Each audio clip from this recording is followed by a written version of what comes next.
Svara. Bloqué par les bottes de Charpentier.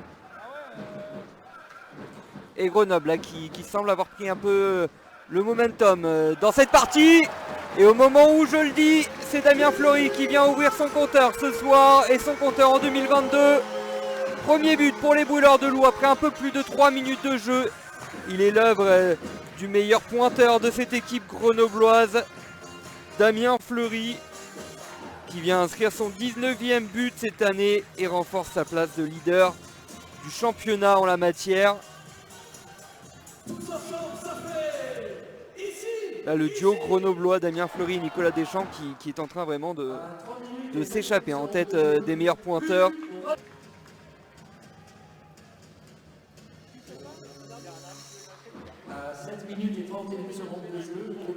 Le palais qui tourne là, Damien Fleury. Et ça fait 2-0 pour Grenoble. La spéciale grenobloise. L'engagement, la remise sur le côté, le tir pleine lucarne. Ils en ont marqué des buts les Grenoblois. Comme ça depuis le début de la saison. Et là c'est Damien Fleury encore une fois à la manœuvre. Pour venir déjà inscrire un doublé. Après moins de 8 minutes de jeu, Grenoble fait le break. Encore une fois grâce à Damien Fleury. La supériorité numérique grenobloise. Pas les pour Grenoble, il y a la Svara. Et c'est bien trouvé dans l'axe. Et ça fait 3-0. Et oui, le Grenoblois qui était lancé rapidement entre les défenseurs de Mulhouse. Et qui est allé prendre de vitesse Isaac Charpentier pour inscrire le 3e but de ce match à Dylan Fabre. Il a été rapide. Il me semble que c'est Dylan Fabre en tout cas. Et non, belle interception là à la bleue. On va retrouver l'Axo à la bleue. Ça va circuler avec Kevin Ekfeuille. Et la réduction du score pour les Scorpions de Mulhouse. On avait dit que cette supériorité numérique allait être dangereuse et elle allait être importante pour les hommes d'Alexandre Gagnon. Et ça permet à Mulhouse de revenir à 2 longueurs des Grenoblois alors qu'on approche de la mi-match. 3-1 maintenant. Ils prennent les commandes dans ce deuxième tiers-temps.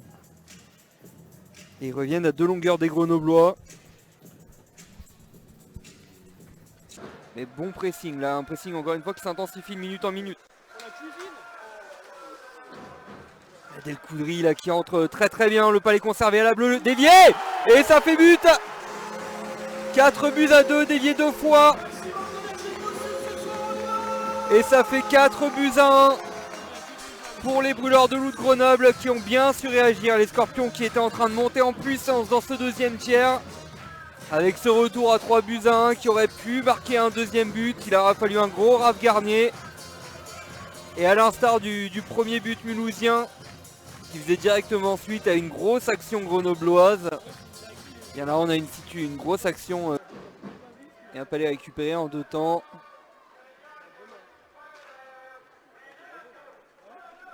« 35 secondes à faire, encore à 4 contre 4. Et la Grenoble, très grosse opportunité, but. Dylan Fabre qui vient marquer lui aussi son doublé ce soir. Un gros contre sur la gauche de la glace. Et après il a su ajuster le gardien comme il le fallait. Ça fait 5-1 pour les Brûleurs de Loup à 4 minutes et 19 secondes de la fin de ce deuxième tiers-temps.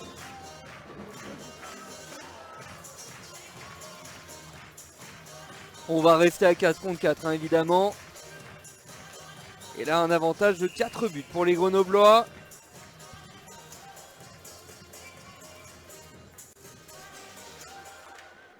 À 35 minutes et 41 secondes de jeu, but pour Grenoble. Boron qui va prolonger jusqu'à l'Axco.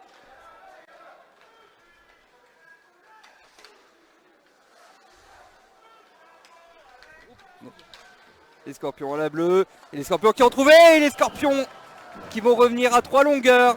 Le doublé de Jonathan Lessard.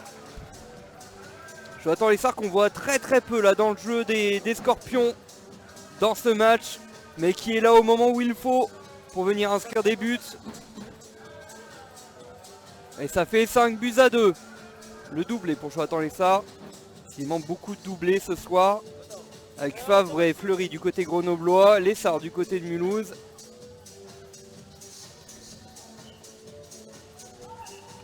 Ça ne rajoutera que le but de Lucien Ono.